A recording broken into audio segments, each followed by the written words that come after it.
Para suster, Bapak, Ibu, rekan-rekan muda yang terkasih dalam Tuhan, juga adik-adik sekalian, hari ini kita merayakan Hari Minggu Letare, artinya Hari Minggu Gembira Sukacita. Hari-hari pertobatan kita dalam gereja Katolik itu ada 2 pekan di mana kita diberi kesempatan untuk merayakannya dengan meriah. Kalau pada masa Advent, hari-hari pertobatan itu diselingi dengan Minggu Gaudete. Karena kita sudah semakin dekat untuk menantikan kelahiran Tuhan kita Yesus Kristus dalam perayaan Natal. Sedangkan dalam hari-hari Prapaskah kita mengenal Hari Minggu Letare karena penantian kita juga pada misteri Kristus itu sudah semakin dekat. Saudara-saudari yang terkasih, pada hari Minggu Prapaskah yang keempat ini, Tuhan lewat sabdanya hari ini mewartakan sebuah kebenaran hidup kepada kita umatnya. Kebenaran itu adalah hati Tuhan yang panjang sabar, hati Tuhan yang penuh dengan kerahiman. Hati Tuhan itu kaya dengan pengampunan bagi setiap orang yang mau percaya kepadanya. Hati Tuhan itu kaya akan pengampunan bagi setiap kita yang mau bertobat. Kebenaran itulah yang digambarkan oleh Yesus dengan sebuah perumpamaan. Anak sulung dan anak bungsu. Anak bungsu ini adalah gambaran kepada kita bahwa dia adalah orang yang jatuh dalam dosa, hidup dalam dosa. Tetapi kemudian ketika dia menderita lalu sadar akan dosa-dosanya, dia mendapat pengampunan dari Tuhan, dari Bapanya. Hendak ditunjukkan kepada kita para saudara-saudara bahwa itulah manusia.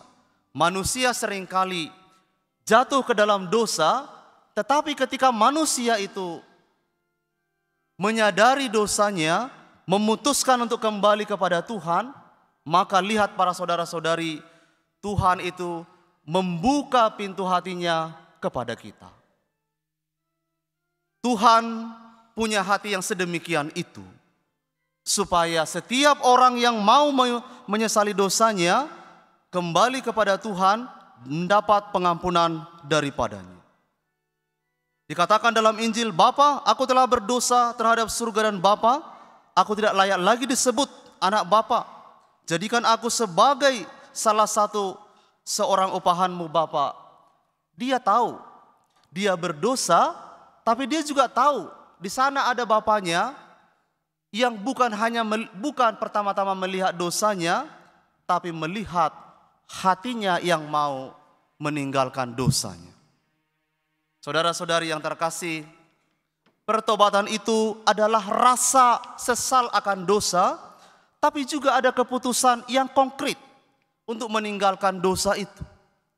Barangkali kita perlu mengevaluasi diri kita, banyak di antara kita mau bertobat, benci dengan dosanya, atau jijik dengan dosanya, tapi tidak berani untuk membuat sebuah keputusan. Pertobatan yang sejati berani mengakui dosanya, berani membuat sebuah keputusan untuk meninggalkan dosa-dosanya. Saudara-saudari, lihat dalam sakramen tobat, Anda mengaku dosa, gereja memberi penitensinya. Bukan semata-mata hukuman yang membuat Anda menjadi semakin jatuh dalam dosa atau semakin tidak punya harapan, tapi supaya kelihatan bahwa saya mau bertobat, saya juga mau membuat sebuah keputusan saya bahwa saya mau berubah. Saudara-saudari yang terkasih, itulah hati Bapa kepada kita, itulah juga tuntutan dari kita bila kita mau melanjutkan pertobatan kita. Kemudian saudara-saudari, lihatlah anak sulung, anak yang kedua ini. Dia adalah gambaran hati kita yang seringkali memandang Tuhan merasa berlaku tidak adil pada orang yang berdosa. Ketika dia melihat adiknya itu bahwa dia mendapat pengampunan dari bapaknya, lalu dia mulai bertanya, lalu merasa tidak adil. Mengapa Tuhan, mengapa Bapa berbuat sedemikian baik?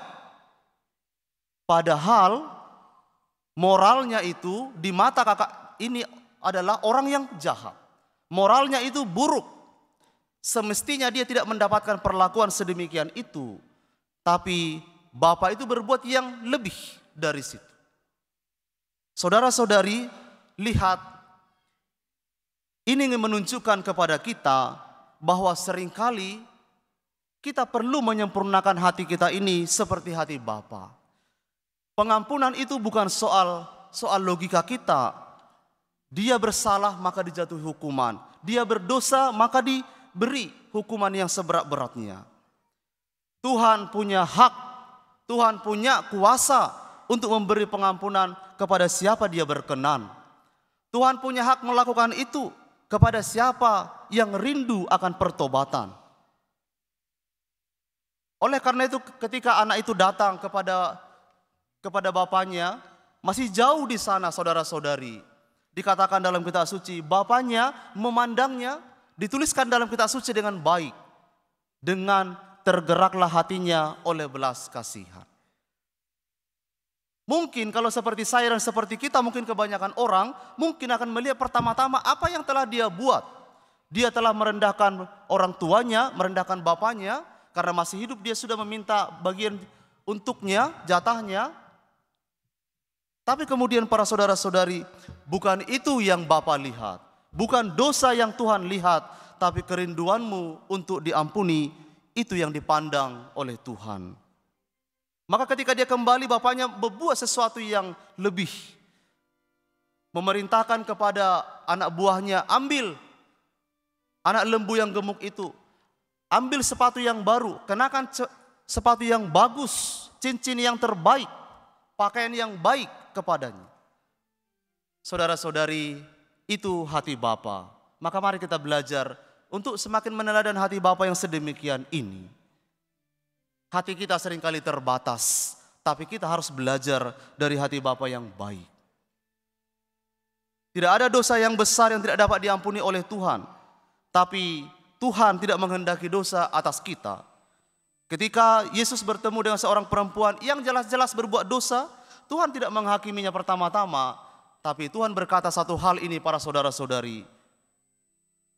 Aku tidak menghakimi engkau, tapi pergilah, janganlah berbuat dosa lagi. Saudara-saudari yang terkasih, itu pertobatan kita. Pada kesempatan ini saya juga ingin menyapa saudara-saudara rekan-rekan muda sekalian. Saya ingin mengatakan kepada Anda teman-teman bahwa dalam hidup ini tidak ada kebebasan mutlak. Kalau kamu sebagai orang muda merasa hidupmu ingin bebas, ingat satu kebenaran ini, bahwa kebebasan itu selalu berorientasi pada tanggung jawab. Oleh karena itu, buatlah hidupmu menjadi orang muda yang bebas memilih, tapi pilihlah hidup yang benar di hadapan Tuhan. Buatlah hidupmu sungguh-sungguh bergantung sepenuhnya pada Tuhan. Pastikan hidupmu hidup yang suci murni pada masa mudamu ini, supaya engkau boleh menjadi orang yang berkenan kepada Tuhan.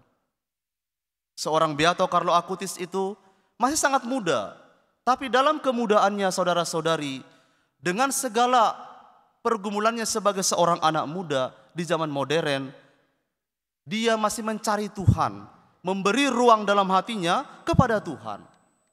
Memang devosinya begitu sederhana, dia mengumpulkan mujizat-mujizat Ekaristi. Tapi saudara-saudari lihat, dari refleksinya tentang mujizat Ekaristi, lahirlah dalam hatinya pengenalan akan Kristus. Lalu dia dapat mencicipi kesucian pada masa mudanya.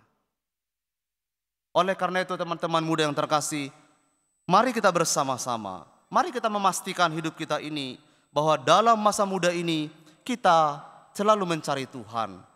Pastikan pikiran dan hatimu selalu sibuk untuk memikirkan Tuhan. Dalam kitab suci dikatakan, perkara-perkara surgawi. Biarkan pikiran dan hati kita ini punya kapasitas punya ruang untuk merenungkan dan memikirkan perkara-perkara Tuhan. Saudara-saudari yang terkasih, akhirnya kita tidak selalu sempurna untuk mengampuni seperti hati Bapa, tapi saya ingin mengajak Anda sekalian, kalau Anda sulit mengampuni, mari kita bersama-sama berdoa. Bertekunlah dalam doa, ingatlah doa yang diajarkan oleh Yesus kepada kita. Di dalamnya ada sebuah kebenaran. Ampunilah kami sebagaimana kami mengampuni yang bersalah kepada kami. Pengampunan itu membebaskan, pengampunan itu menyembuhkan, pengampunan itu menyelamatkan.